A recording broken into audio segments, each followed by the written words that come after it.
Bienvenidos a este canal y a su serie de reyes y reinas de Castilla y España.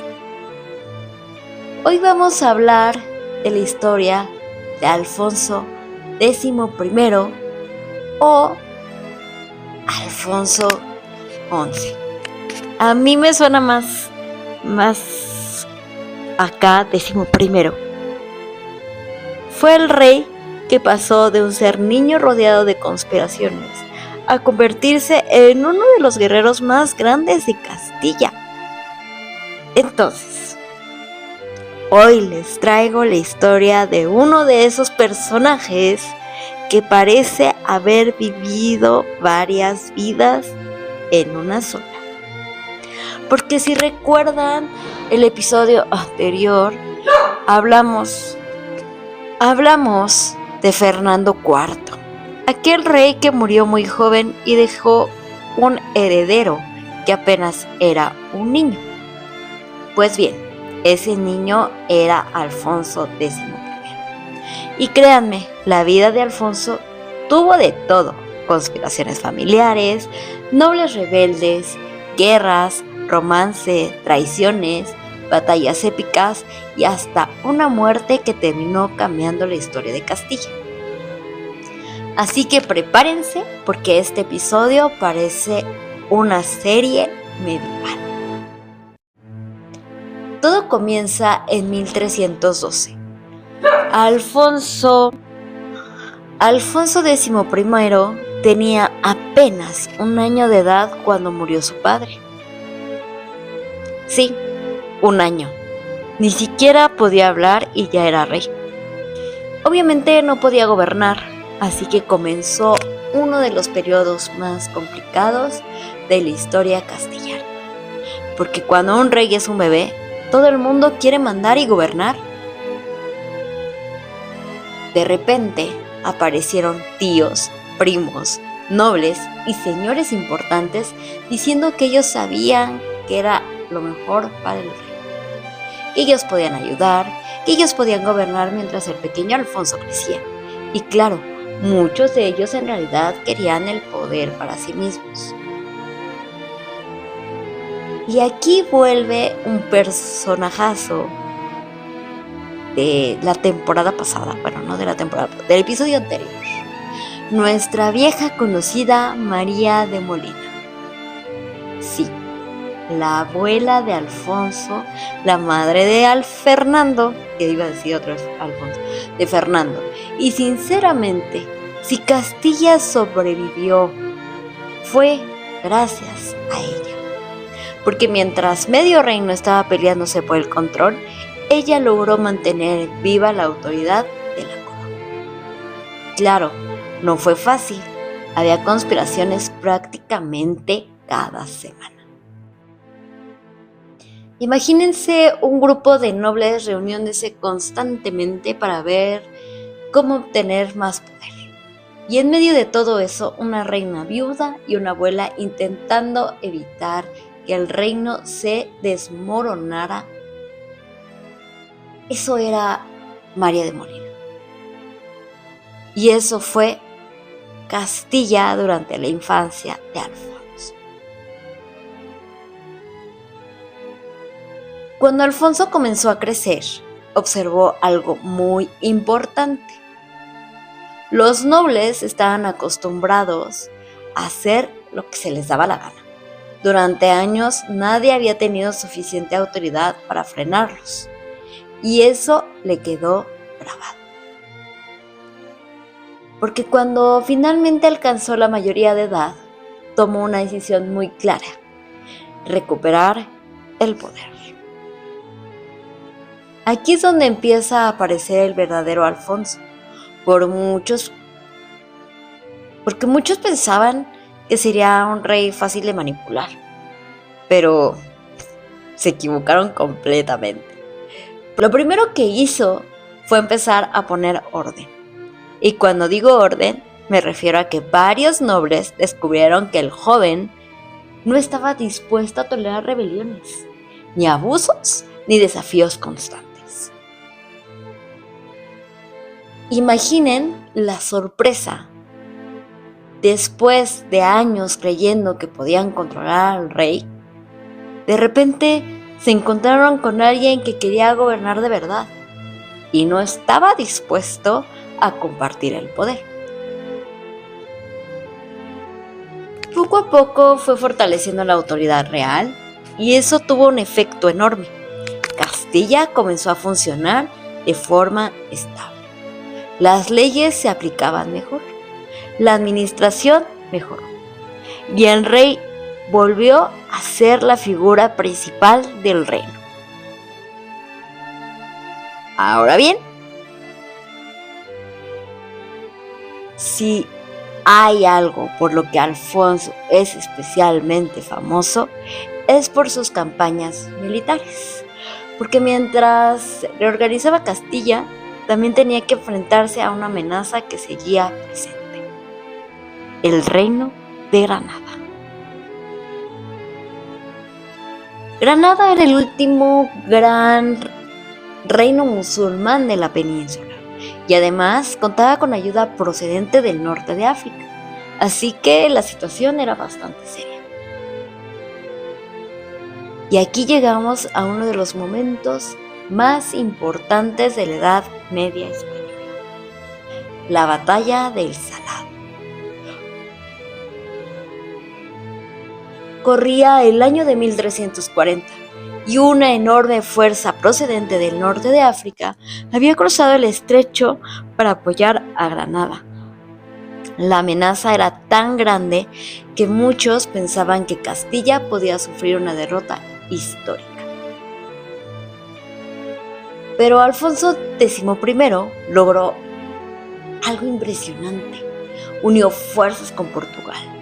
Sí, algo que siempre era dificilísimo, y juntos enfrentaron a los invasores. La batalla tuvo lugar cerca del río Salado y terminó convirtiéndose en una de las mayores victorias cristianas de la Edad Media. De hecho, muchos historiadores consideran que aquella batalla eliminó definitivamente la posibilidad de una gran invasión norteafricana en la península. Y es que Alfonso no era simplemente un rey, era un líder militar extremadamente capaz. Sabía planear campañas, sabía dirigir ejércitos y sabía aprovechar las oportunidades. Después de aquella victoria, su prestigio se disparó. Ya no era simplemente el niño que había heredado el reino, y ahora era uno de los monarcas más respetados de Europa Occidental. Pero claro, no todo era guerra, porque también está uno de los capítulos más comentados de su vida: su relación con Leonor de Guzmán. ¿Y quién era Leonor de Guzmán? Leonor de Guzmán fue una noble castellana y una de las figuras femeninas más influyentes de Castilla, amante y consejera de Alfonso. Su poder y descendencia marcaron el destino político del reino al originar la dinastía Trastámara. Créanme, aquí quiero que recuerden esta palabra. La dinastía, no son palabras. La dinastía Trastámara.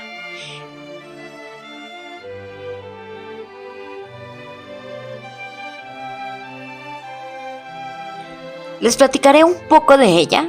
Es proveniente de dos linajes poderosos: los Guzmán y los Ponce de León.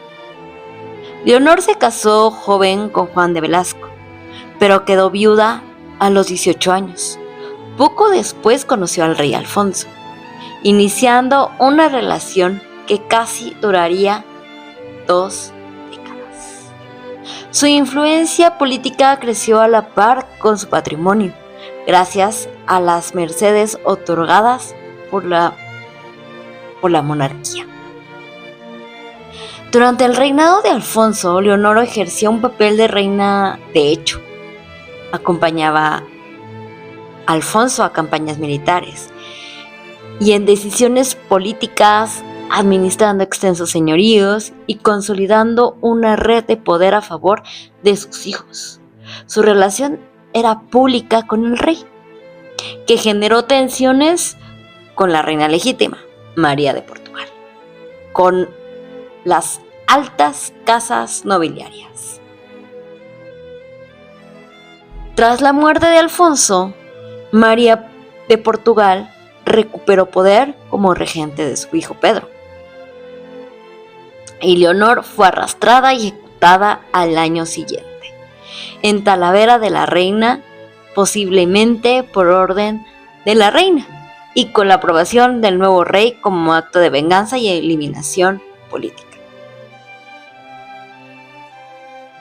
Y su legado sumamente importante. De sus 10 hijos con Alfonso, varios ocuparon posiciones claves en la nobleza castellana. Su hijo Enrique derrotó a su hermanastro Pedro I, convirtiéndose en Enrique II y fundando la Casa Trastámara, que reinaría en Castilla y posteriormente en Aragón. Entre sus descendientes figuran los reyes católicos, herederos del legado político iniciado por Leonor. Este es un poco de la historia de Leonor de Guzmán. Y bueno, y aquí entramos en terreno de auténtico drama medieval. Porque como dije, Alfonso estaba casado con María de Portugal. Pero su gran amor fue Leonor. Y bueno, ¿quién era María de Portugal? María de Portugal fue una infanta portuguesa que llegó a ser reina consorte de Castilla y León por su matrimonio con Alfonso, hija primogénita de Alfonso IV de Portugal y de Beatriz de Castilla. Es recordada por su conflictiva vida matrimonial por ser madre del rey Pedro I, y su figura ilustra las tensiones políticas y familiares entre Portugal y Castilla. María contrajo matrimonio con Alfonso en 1328 como parte de una alianza política entre ambas coronas. La unión resultó infeliz debido a la relación pública del rey con Leonor de Guzmán, lo que llevó a frecuentes enfrentamientos diplomáticos y bélicos entre Portugal y Castilla. En 1340, la intervención de su padre se logró temporalmente la sumisión de Leonor, fortaleciendo momentáneamente la posición de María. Tras la muerte de Alfonso en 1350, María participó activamente en las intrigas cortesanas, apoyando una rebelión contra su hijo Pedro I en 1354. Su influencia decayó después y se retiró a Portugal, donde murió en 1357. Fue sepultada en el monasterio de San Clemente de Sevilla, aunque inicialmente recibió sepultura en Évora. María de Portugal simboliza la compleja relación entre amor, poder y legitimidad en las monarquías ibéricas. Su vida fue inmortalizada por cronistas y poetas, y su tumba en Sevilla es uno de los testimonios más notables del arte funerario del siglo XIV. Y esa es la vida de María de Portugal. Y bueno, hablemos de esta relación de Leonor con Alfonso, porque no estamos hablando de una aventura pasajera. Y la verdad es que duraron muchos años. Y como dije, tuvieron 10 hijos. Y bueno, y Leonor, ya sabe, llegó a tener una influencia enorme en la corte. Esto, como podrán imaginar, generó muchísimos problemas porque la reina legítima no estaba precisamente feliz, ni tampoco quienes apoyaban sus intereses.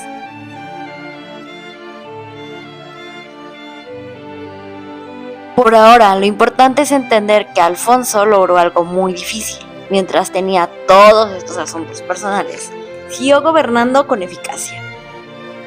Continuó fortaleciendo el reino, mejoró la justicia, reforzó el poder de la monarquía y mantuvo una política militar activa.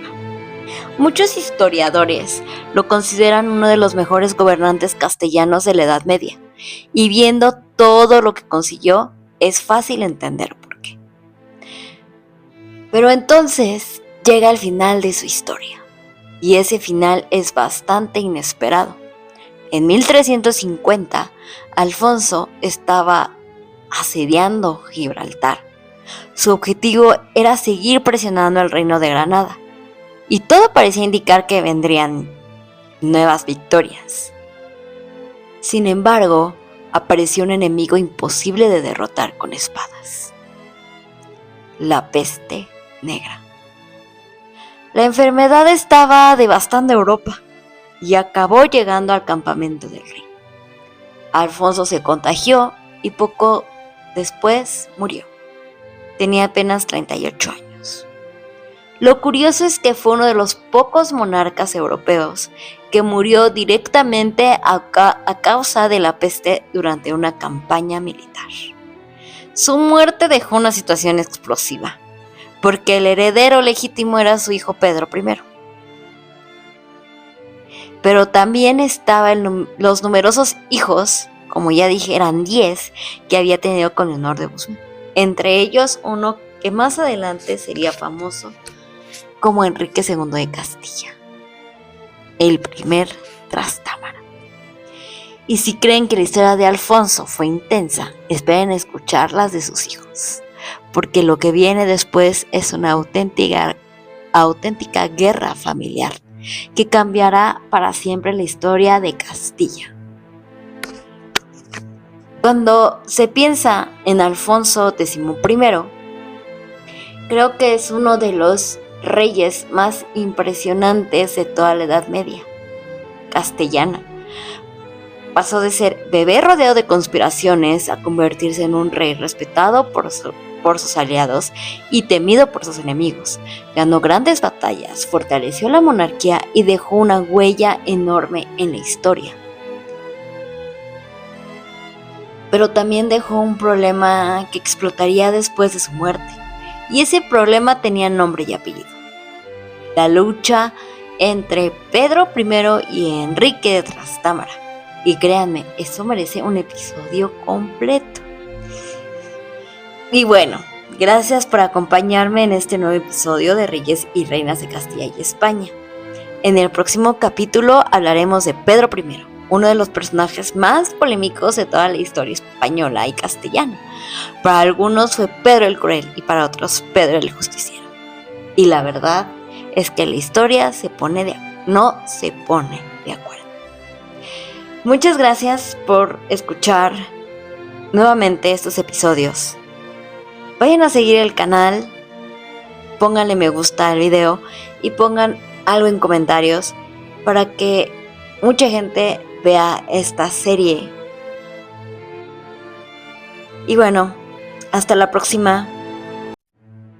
Adiós.